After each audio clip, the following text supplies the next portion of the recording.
as a climate laggard. What's being exposed is really, really gross climate hypocrisy. It's extremely reminiscent of what Enda Kenny did when he went to Paris for the climate conference, spoke the big talk, and the next day, literally when he was still in Paris, said climate change isn't actually a priority for the Irish government.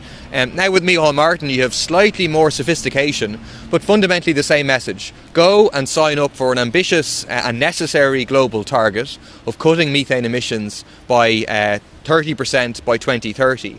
And then literally the next day turn around and say to big agribusiness in this country, don't worry, we don't really mean it, we only need to do a 10% cut in methane emissions. I mean, it is really gross hypocrisy.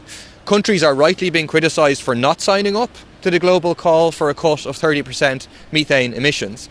But what does it mean for Ireland to sign up to a global call and then specifically say we have no intention of doing it, we're hoping that someone else is going to do it? It's absolutely ridiculous. You know, it's the equivalent of, for a New Year's resolution, you agree with your friends, you're all going to cut back on drinking by a certain amount, but then you say, actually, I'm not going to cut back. It's a global target. Someone else is going to do the cutting back for us. It's an absolute disgrace, and it's a shameful disregard of what needs to be done in terms of climate. It just makes Micheál Martin out to be a gross hypocrite when it comes to the question of climate. Just to focus now on the question of the National Minimum Wage Equal Pay for Young Workers Bill. This is a bill which is going to, or aims to, eliminate the discrimination against young workers which currently exists in our minimum wage legislation. So right now there's over 20,000 workers in Ireland who are paid less than the minimum wage. The majority of those get less than the minimum wage on the basis of legalised age-related discrimination. So if you're 17 years of age, you're allowed to be paid just over €7 an hour instead of $10.20 an hour. If you're 18 years of age, you're legally allowed to be paid just over €8 an hour instead of $10.20 an hour. And if you're 19 years of age, you're allowed to be paid just over €9 an hour as opposed to the minimum wage of $10.20 an hour. It is gross discrimination and exploitation of young people. It is bad for all workers to have the ability of employers to employ people on less than minimum wage. It serves to depress wages for everybody, and it should simply be done away with. And the minimum wage, completely inadequate as it is, and we fight for a minimum wage of €15 an hour, should apply across the board for all workers who are doing work. So this is we will be sending this to the Bills office today, and then seeking to introduce it at first stage in the coming weeks, and trying to do away with discrimination against young workers when it comes to the minimum wage. How much does it cost to increase the minimum wage to normal levels as it would be for adults who are earning it? And then just on the climate change comments, are people before profit in favour of cutting the national herd? How would you cut emissions by 30%? Yeah. So firstly on the national minimum wage, I mean the cost to the state obviously would be nothing, because thankfully the public sector doesn't employ, they have a fair number of people on low wages, but they thankfully don't have anybody employed on less than the minimum wage. The cost for employers in society could easily be worked out by working out, let's say, 20,000 workers on an average, let's say, of €2 less per hour. So that gives you 40, so let's say that's 20,000 workers, that's €40,000 an hour, let's say, by 20 hours a week. So that gives you 40 by 20, 80, €8 million, something like that. So the total cost isn't massive, but we think there's a basic principle here in terms of just nobody should be earning less than €15 an hour, but in a situation where you have a minimum wage of $10.20 an hour, nobody should be earning less than the minimum wage. These workers are working just beside workers over 18 or over 20 next to them. They're doing the same work, they're creating the same amount of profit for the employer, and the employer should have to pay them the appropriate rates. In terms of the question of climate and methane emissions cuts, yes, the national herd absolutely has to be cut.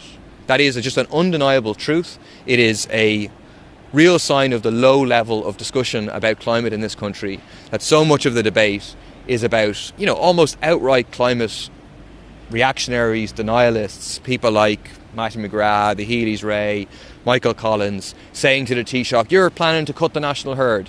And the Taoiseach and the Taoiseach come back and say, no, we're not planning to cut the national herd. And avoiding the science, which says that agriculture is our biggest emitting sector. Methane emissions, above all from cows, is the central part of that.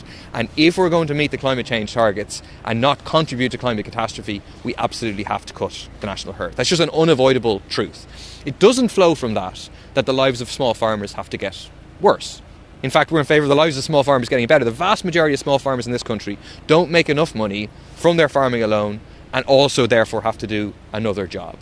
So we're in favour of the big farmers, big agribusiness, the likes of the beef barons, the meat producers, the big retailers who in reality set the prices across the sector. They're the ones who should pay the price. And small farmers should be incentivised. So we need a complete reform of the CAP system, which currently benefits the big farmers at the expense of the small farmers. We need a maximum payment for CAP, so to equalise the amounts of payments that are going. And we need much more of CAP to be paid in environmental greening measures, so to incentivise diversification, afforestation, renewable, sustainable forms of farming. And we should pay farmers for the carbon sequestration and eco-services that are being provided by farmers. That farmers, in allowing just hedgerows to grow, in allowing forests to grow, in having biodiversity, are doing a service to society as a whole and should be paid for that. And so guarantee that small farmers don't have any loss of income, and in fact small farmers should be guaranteed a living income. Can I just ask you about COVID as well? Yeah, go for it. It's okay. Numbers are rising. Yep. And yesterday's figures were worrying. Does people before profit think that perhaps it's time to maybe start introducing more restrictions or closing down certain sectors? Does action need to be taken to try and get these numbers under control? Yeah, action absolutely has to be taken to get the numbers out of control. There's a number of things that need to be done that have been obvious that this needs to be done for a long time. One, they need to reinstate contact tracing in schools. It was a bizarre decision to say we're not going to count contact. We're not going to basically count cases that are emerging in schools or try to stay on top of them, when it's clear, and you can follow the numbers in terms of the 5 to 12 year olds, that is an important source of a rise of transmissions. So, and we said it at the time, I think we were the only ones in the time to say it, look, this is an approach of hear no evil, see no evil, and it's going to come back to bite all of us, and that's what's currently happening. So contact tracing needs to be reinstated in the schools immediately. Second thing, and this is something we have been saying for a very long time, is the question of ventilation. I was just talking to someone anecdotally about certain workplace where a whole floor of a workplace is now off with COVID because it's an old building, they can't open the windows, bad air conditioning, etc. It's again a very, very bad situation that we're in, where we have no legislation relating to ventilation in this country, none whatsoever. So we need to have legislation, like People Before Profits legislation, to set a minimum standard of air quality.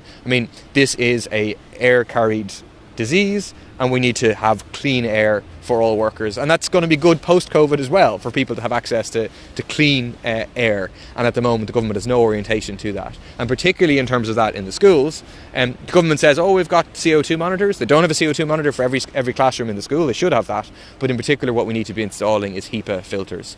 So I was saying yesterday that in Germany schools are getting up to 500,000 euros each to install HEPA filters in the schools, which will clean the particles that contain COVID out of the air. In Victoria in Australia, they've been installed in every single classroom. So there's some immediate measures that should be taken to try to get on top of the spread. Cool. Just got a quick shot of it.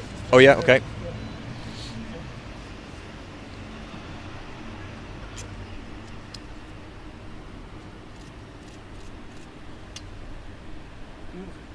Thank you very much. The first one of those mics, when we had them, I remember I was driving along with my dog.